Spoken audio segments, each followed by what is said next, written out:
Stitchy friends, it's Mary the Daydream Stitcher. Welcome to my channel, or welcome back to my channel. This is all about cross stitch, and I'm excited to come to you today and share with you what I've been working on. Today is Sunday, July 10, and it's been over 3 weeks since my last video. My last video was a whip parade, and I've made some progress on a few things that I would like to show you today, as well as a finish and an almost finish that I was hoping would be finished, but it's not quite, but whatever. I'll talk about that in a minute. So let's get into the stitching. So first of all, one day a couple weeks ago, I decided I need to get some little things stitched up that I would like to put back up here, like as far as seasonal things and such, that I thought would be fun to include in the background there. I have one of my, I don't know that you can see it on here, that a finish that I did last year. I think it says, without turning around and looking, I think it says it's a crabby day without a stitched across. There's a Sue Hillis design, and then I have this one. It says life isn't all cross stitch, but it should be, actually this one is not cross stitch. This is a sticker that I bought on Etsy, and then I put it on a black construction paper cardstock and put it in a frame. So that's that. And then I finally got this stitched up, which is Criss It Up. Let's see if I can get that to focus. It'll be washed out.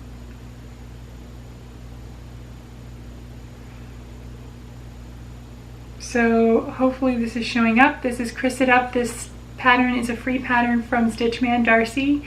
And if you're familiar with crisscross stitch, you will know this hashtag Criss It Up is all about keeping it positive and kind and remembering the good things in life when you feel kind of, you know, negative and down, and we all need a little bit more of that in our life. So this is my version. I used, and I really think that's washed out.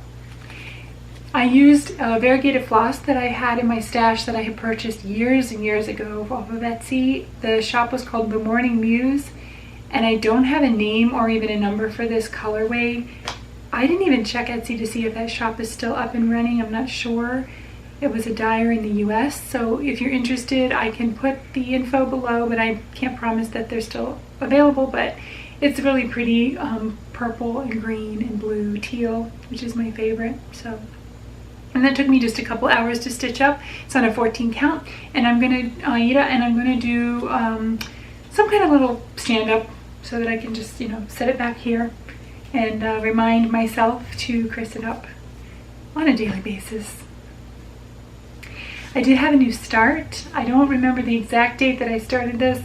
Actually, I think I started on July 1st or 2nd. The intention was the 1st. It may have been the 2nd that I actually got it started. It's this pattern from Joan Elliott called Enchanted Aurora. And I actually was going to hold up but that doesn't matter.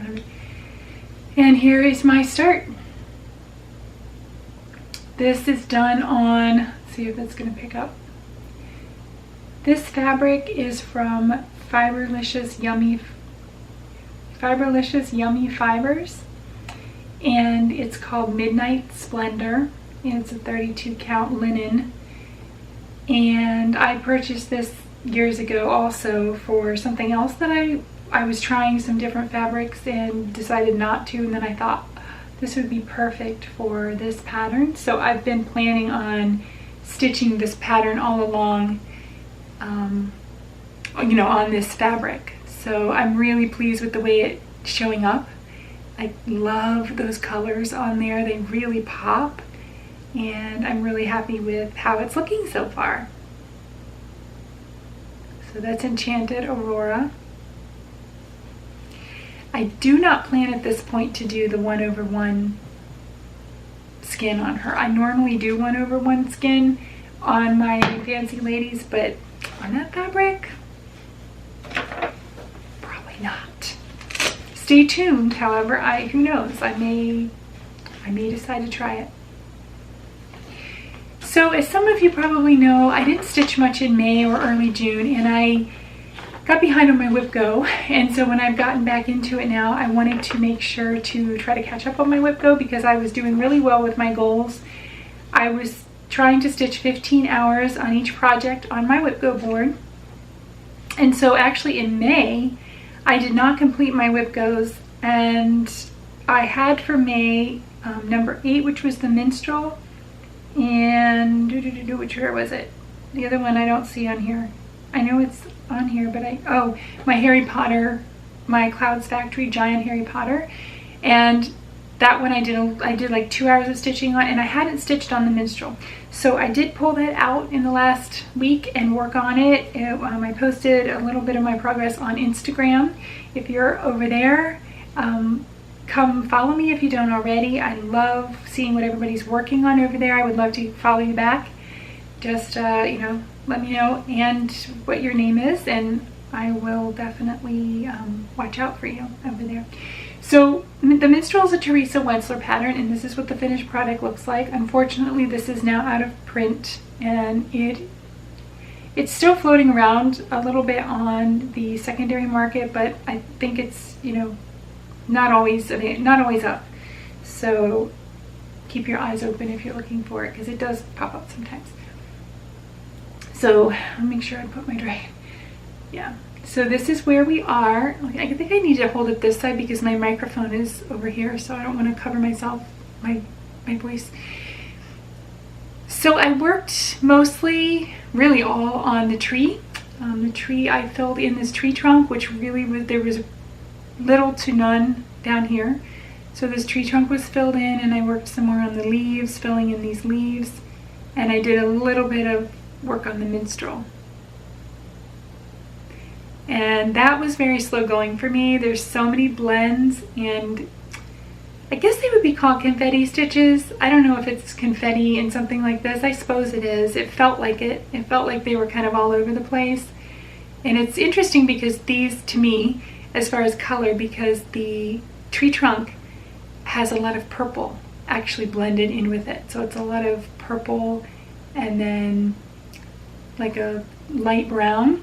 So it gives it that tapestry look, kind of that old coloring, in contrast to that bright dragon. So I'm glad to have progress on this.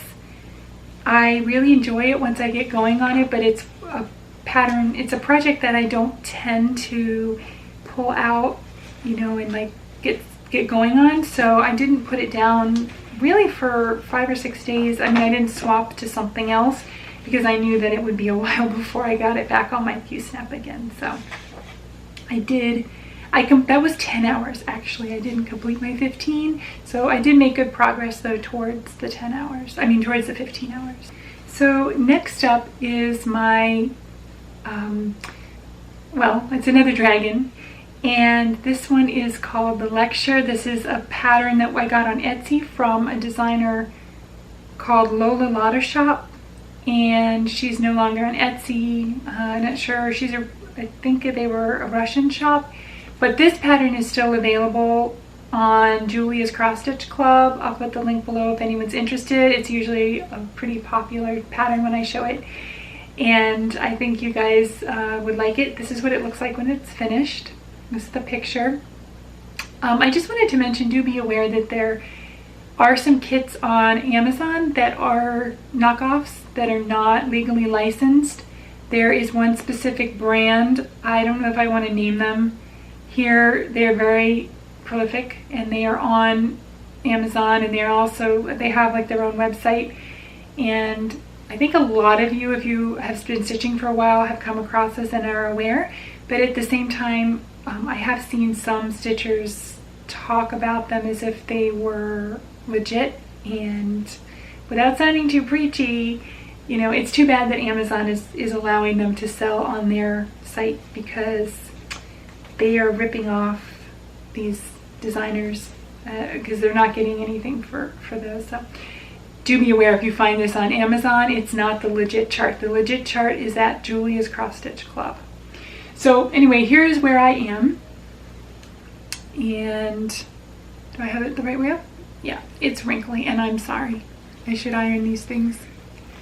This is where I am. and I'm really happy with my progress. I love stitching her skin.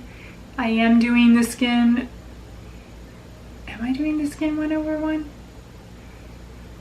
I don't remember. No, I don't think I am.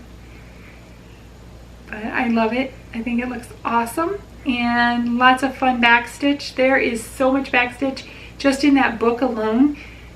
There's so many different colors of backstitch, and I am one of the strange people that loves backstitch. I actually really enjoy doing backstitch because I like the process of stitching it, and I also like the way that it makes it come alive. You know, it makes it look, it can change the look of a piece completely. But I did decide on that book, a couple places, I said, oh, I will just go ahead and stitch that black instead of, you know, like 3370, like it would have 310 and then it would have 3371 or I don't know, 938 or something. And so some of the places I did sort of just kind of keep going with the black that I was using already. I think it won't matter when I'm done. But and it's interesting too because some of the backstitch on the dragon itself is like the same color as the stitching, and in like 948, 951 in that kind of peachy beigey color. And so that was new. I've never done that before in backstitch, instead of just putting a darker line. So I guess it just gives it more defined edge, but it doesn't make it look like it's necessarily a hard black outline. So that's an interesting effect. I thought that was kind of cool. I worked some more on my Paris in Bloom, and I apologize for the hanging threads. You know me, guys. I don't prepare these things very well, but I have been trying to kind of get rid of some of the hanging threads, but on this one I guess I forgot. This is Paris in Bloom. Actually, it's called Paris in Flowers, but I like the title Paris in Bloom better, so that's what I always call it. It's a Luca S kit, which is a European designer, and it's a beautiful kit. It's a beautiful pattern, and I just love working on it. I worked on, the last couple of weeks, I worked on this part here with the flowers, putting in the pinks and the leaves there, mostly. Okay, next is Death by Cross Stitch. Now, Death by Cross Stitch. I forgot to show this in my WIP parade last month. I knew there were a couple things missing, but I was thinking I had showed this because it was actually with my pile to show. It was in there, and I knew there were some pieces that I hadn't located that weren't in with the others, but this one was. So for whatever reason, it didn't make it in, it didn't get pulled out, and I didn't realize it until like a week after I had uploaded my video. So I will show it now because I did actually make progress since the last time I showed it as well, and hopefully it will make it into the next year, beginning of year WIP parade. So this is Death by Cross Stitch. This is where I am at the moment, and I try to do this way, I guess. I stitched, since I last came to you, I stitched up here. I worked towards this corner, and I worked around the unicorn more. This is done on a 25 count Lugana 1/1 in a Silks for You PR124, which I saw on Lindy Stitches. She did a long dog, this is a long dog sampler, if you weren't familiar with, and she did one, I think Templar Prophecy she did in this colorway, and I just fell in love with it, so I had to work in it, and I love it. It's teal purple with an overdye black, and the effect is just stunning. I'm gonna hold it in front of me because I don't know, I can't tell how the focusing is doing. So I'm trying some different settings on the camera, but unfortunately I cannot see what is happening very well until I get it on the computer. So even with testing, the camera wants to do different things. Okay, I think that's it as far as things that I worked on since my last video. I'm gonna put this here somewhere. Well, see, it's not gonna stand up right now. I was hoping that Aida would be stiff enough to be able to like stand it up on its own, but I will definitely put some backing board on there and get that going. All right, hopefully next time it'll be up. So here's my almost finish. And actually, I don't even have the complete thing to show you, because today I put it on my almanac frame because I would like to try to, I don't know, I wanted to see if I could put it on here to bead it, but I don't know if that's going to work. So I have to figure out for the beading. But you could see most of this. I should have rolled it so that you could see the whole thing. I guess, well, good enough. Their heads are cut off, but whatever. So this is Oh Holy Night Nativity by Stoney Creek. This piece is stitched on 32 count Wexford linen, 2/2. And I can say, I wish I could say all of the stitching is done on it. Most of the stitching is done on. So I did finally finish the wise men. No, that's not the wise men. I'm turned around. These are the shepherds. Here's the wise men. On this side, you can clearly see who they are. With all the glittery, I don't know, there's a lot of metallics in those. I don't know if you can tell. There's some beading that's to be done in the headdress of one of them. And then I finished them, and then I realized that all along I had more stitching on this sheep and this hay all in here needed to be done. And I didn't think it was that much. You guys, it felt like forever. I felt like I was lost in a sea of pale yellows and browns and creams, and oh my gosh, I was like so cross-eyed. Like, will it ever end? And then I felt like this did not look complete the way that the hay was here. And I thought maybe I had just sort of like given up too early, but actually that is how it's charted. Albeit there are quite a few mistakes there, but more or less that's how it's charted. So I'm leaving it for that. And so, yes, so that stitching is done. However, apparently somewhere here, I could find it, this guy, this shepherd boy here, I don't know if you could see that, but this shepherd boy, I was stitching his, so he has like a knee that's open. Like, I don't know if it's his robe that's open or if he has a tear in his pants, which would make sense too, I suppose. But anyway, his knee is exposed there. And I did all the skin 1/1 on this linen, 32 count linen, and I was like, I guess I didn't finish stitching that knee.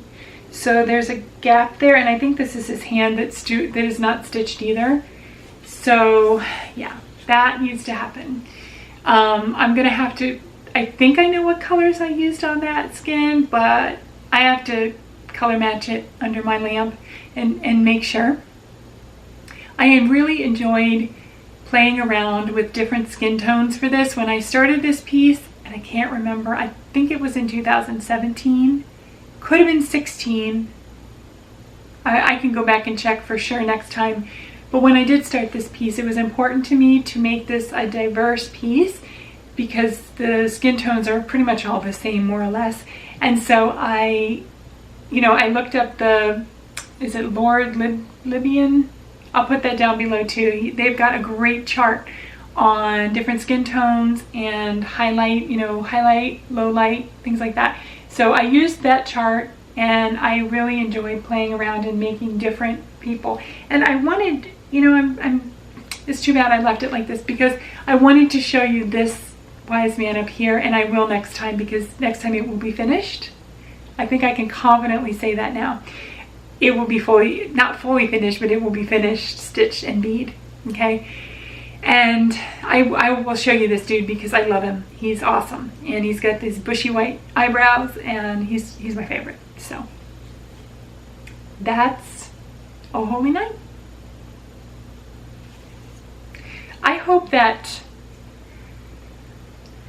YouTube will get, well, you know what? I can do my own screenshots. Why am I counting on YouTube to do screenshots for me? I can do my own screenshots. Who needs them? That is it for what I have to show for my whips. I was hoping to keep it under 30 minutes. So that's it for my whips. I have a couple of shout outs that I wanted to do with some Flosstubers new to me that I've been watching. The first one is Teeny Weeny Stitches. That's the name of her channel. Her name is Jamie. And many of you, I dare say most of you who watch me have likely stumbled upon her lovely, lovely videos that she's been posting. She is new to Flosstube. She has 4 videos up now, and 2 of those are kit parades of Dimensions kits, and those are beautiful. It's lovely watching those and seeing those, and Jamie herself is an absolute, I don't even have a word. I'm just in awe of her. She has such a calming, gentle presence and such a descriptive, creative way of describing these pictures in these kits that we know and love and help us see it in a new way. She should work for Dimensions. She doesn't, but she really captures, the essence of the landscapes particularly and things going on. And I think all of us that watched her just totally fell in love with her from the beginning. And so we have been talking a little bit back and forth on Instagram, and I was so excited to find out that she doesn't live very far from me. We're only about an hour away. So Jamie, if you're watching this, you're invited to meet somewhere. I'll drive all the way over there. We can meet halfway and we can maybe have coffee together or stitch somewhere. I super would love to meet you in person. So the invitation's on the table. Anytime that you want to try to figure something out. No pressure, no pressure. I know it's intimidating. So it can be for me. I don't know.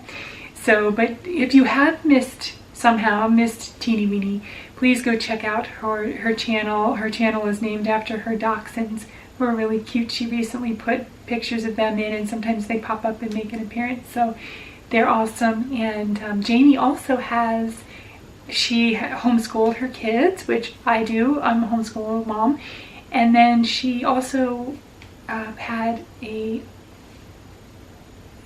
wonderful, huge career in classical piano, way more so than me, but I thought that's amazing, so yeah, so go check her out. And lots of whips, lots of finishes. I'm in awe of that too, Jamie, that all the finishes that you show, it's like, whoa, like she's quick, prolific stitcher. So much love to you, my friend, my new friend. I love you. And then 2 other people that I wanted to mention that are new to me on Flosstube. I think relatively new to Flosstube. I'm not sure how. One of them is named Sandy, Goofy Mama.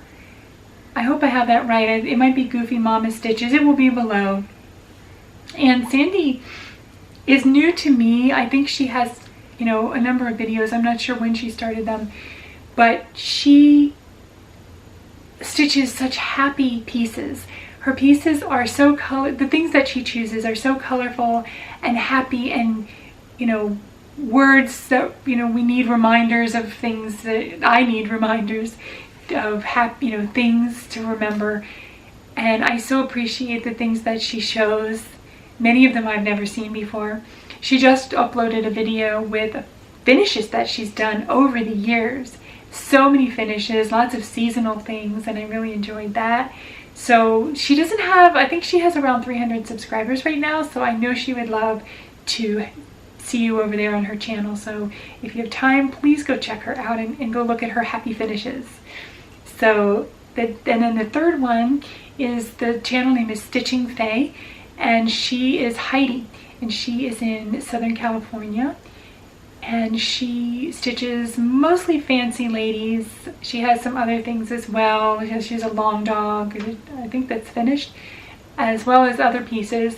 And she just started on Flosstube with a whip parade, and she has lots of goodies to show. And I really enjoyed hearing from her as well. I always like to highlight a couple of new people that I'm watching, and I encourage you all to go over and check them out and see if maybe some of them are your cup of tea also. So many to choose from these days. So thank you for watching me and sticking with me. I appreciate you all. I appreciate your watching and your comments and your likes, but I especially appreciate your friendship, and I mean that genuinely. So until the next time, stay stay positive as best you can, and reach out to anytime you want on Instagram, and I will do my best to get back to you.